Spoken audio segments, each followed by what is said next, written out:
Hi friends. இன்றைக்கி வந்து ஆக்சுவலாக ஆடி 1 ஆடி வெள்ளிக்கிழமை. நான் வந்து லாஸ்ட் டைம் வந்து நான் கன்சீவ் ஆனது வந்து ஆடி முடிஞ்சு தான் கரெக்டாக பீரியட்ஸ் லாஸ்ட்டாக டைம் வரப்போ வந்து ஆடி 1 பீரியட்ஸ் ஆனேன். அடுத்த மந்த்தே வந்து நான் கன்சீவ் ஆகிட்டேன். எனக்கும் வந்து 2 இயர்ஸாக பேபி இல்லை. 2022 லாஸ்ட் வீடியோவில் கூட சொல்லியிருப்பேன். 2022 தான் எனக்கு மேரேஜ் ஆச்சு. ஆனால் 2025 இப்போ தான் எனக்கு பேபி இருக்காங்க. 3 மந்த்தில் பையன். நான் வந்து அப்போது வந்து எனக்கு கொஞ்சம் கடவுள் நம்பிக்கைலாம் இருந்தது. ஆனால் இடையில வந்து என்ன இவ்வளோ கஷ்டப்படுறோம் குழந்தை இல்லாமல் அப்படின்றதுனால எனக்கு கடவுள் நம்பிக்கை போயிருந்தது.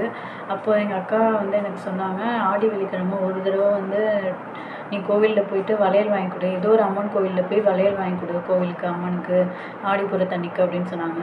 அதே மாதிரி உனக்கு தோணுச்சுன்னா ஆடிப்புறம் அன்னைக்கு வளைகாப்பு பண்ண அம்மனுக்கு அம்மனுக்கு வந்து அந்த வளையல் கட்டி மாலையாக வந்து போடு. அப்புறம் வந்து நீயே மாசமாக இருக்கிற மாதிரி அந்த தேங்காய் இதெல்லாம் வயிற்றில் கட்டிட்டு பூஜை பண்ணு அப்படின்னு சொன்னாங்க. எனக்கு இது வந்து அப்போ வந்து நான் நம்பலை ஆக்சுவலாக. அப்புறம் வந்து நான் வீடியோ பார்த்து தான் யூடியூப்பில் வீடியோ பார்த்து தான் எப்படி வந்து நம்ம வளைகாப்பு பண்ணேன் ஆக்சுவலாக அம்மனுக்கு. நான் அப்போது கன்சீவாக இருப்பேனா இல்லையா ஆகுவேனா என்னெல்லாம் தெரியல. ஆனால் நான் ஒரு நம்பிக்கையில் பண்ணேன். அடுத்த மந்த்தே ஆக்சுவலாக நான் வந்து கன்சீவ் ஆகிட்டேன். இதனால் நம்ப முடியல ஆக்சுவலாக. சரி அதான் இன்றைக்கி ஆடி வெள்ளிக்கிழமை உங்களுக்கு சொல்லலான்னு தான்.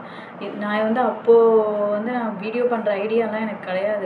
யூடியூப் சேனல் ஆரம்பிக்கணும் அப்படின்ற ஒரு ஐடியாவே எனக்கு கிடையாது. அதனால தான் நான் அந்த வீடியோலாம் எதுவுமே இல்லாமல் உங்களுக்கு நான் இதுவாக போஸ்ட் பண்ணுறேன்.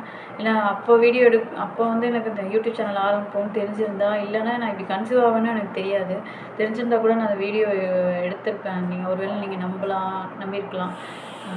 சரி, நீங்கள் எடுத்துங்க. உங்களுக்கு ஆடிப்புறம் என்றைக்கு வருதுன்னு பார்த்துட்டு அன்றைக்கி உங்களுக்கு வளைகாப்பு அம்மனுக்கு ஏதோ ஒரு அம்மனுக்கு வீட்டில் இருக்கிற ஏதோ ஒரு அம்மனுக்கு வந்து நீங்கள் ஆடிப்புறம் பண்ணுங்கள். கண்டிப்பாக எல்லாேருக்கும் நல்ல செய்தி வரும். எல்லாேருக்கும் குழந்தை பாக்கியம் இருக்கும் கண்டிப்பாக.